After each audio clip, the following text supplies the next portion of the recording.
नमस्कार मित्रों, आज हम बात कर रहे हैं कलयुग की। कलयुग क्या है और इस धरती का क्या होगा, तो चलिए जानते हैं। कलयुग यानी काला युग, कला कलेश का युग। जिस युग में सभी के मन में यह संतोष हो, सभी मानसिक रूप से दुखी हो, वह युग ही कलयुग है। कलयुग काल बहुत ही भयानक रहेगा।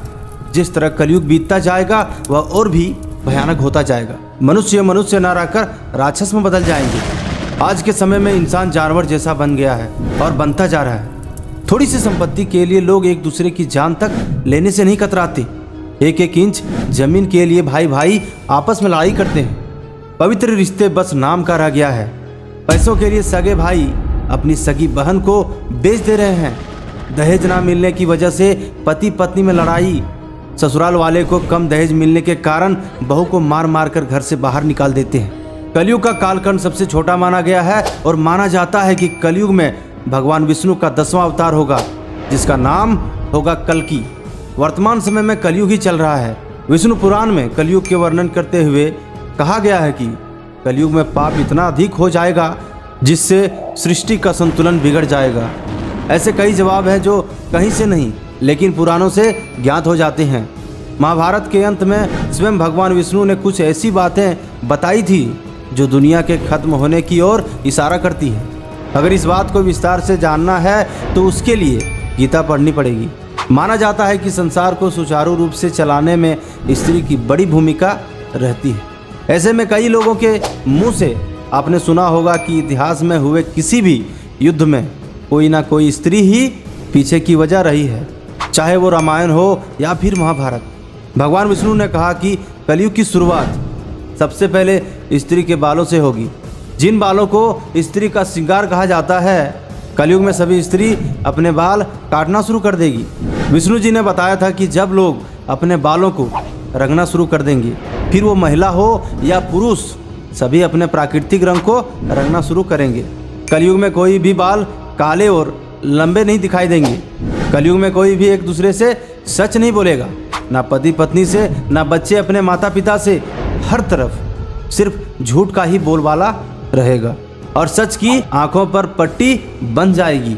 कलयुग में लड़कियां बिल्कुल ही असुरक्षित रहेंगी। उनका अपने घर में शोषण किया जाएगा।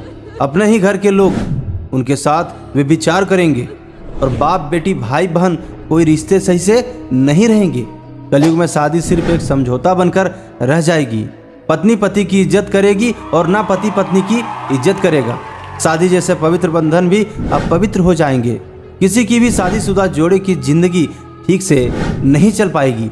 जिस तरह सतयुग में लोगों की उम्र लंबी होने के बाद मृत्यु हो जाती थी, अब घोर कलयुग में ऐसा बहुत ही कम देखने को मिलेगा।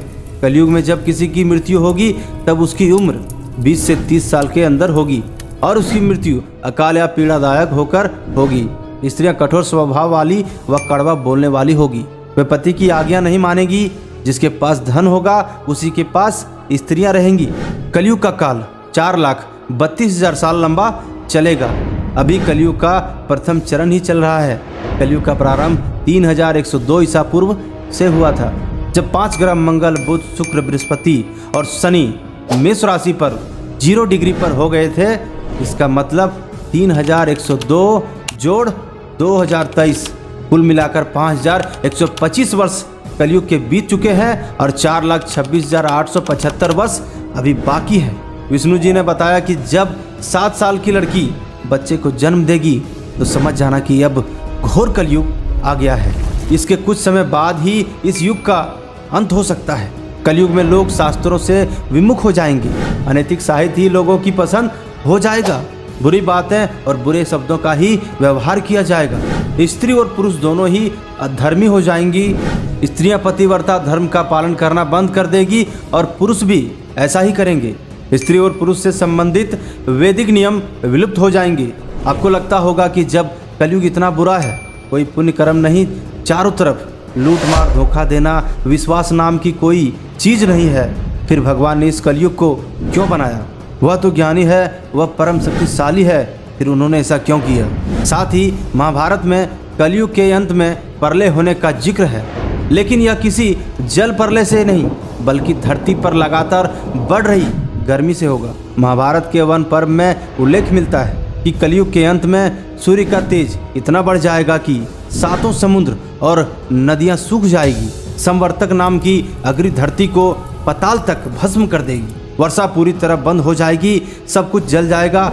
इसके बाद 12 वर्षों तक लगातार बारिश होगी, जिससे पूरी धरती जल से भर जाएगी। जल में फिर से जीव उत्पत्ति की शुरुआत होगी। कलयुग को भगवान विष्णु ने अच्छा युग माना है। आखिर क्यों? सभी युगों से कलयुग को अच्छा माना गया है, क्योंकि सतयुग, त्रेता, द्वापर में बहुत ज्यादा मेहनत करना पड़ता था, तपस्या करना पड़ता था। आपको पता होगा, ऋषि मुनि बहुत वर्षों तक तप किया करते थे, साधना किया करते थे, तब जाकर उन्हें भगवान का दर्शन होता था। लेकिन कलयुग में ऐसा नहीं है। अच्छा काम करो, थोड़ा ही करो, ईमानदारी से करो, तो भगवान बहुत जल्दी ही खुश हो जाते हैं, मनचाहा वरदान देते हैं, उसका जीवन खुशियों से भर देते हैं। कलयुग की यह खासियत है, थोड़ा करो, अधिक लाभ पाओ और खुशी खुशी रहो। इसलिए जीवन में किसी को ठेस नहीं पहुंचाना चाहिए और कष्ट नहीं देना चाहिए।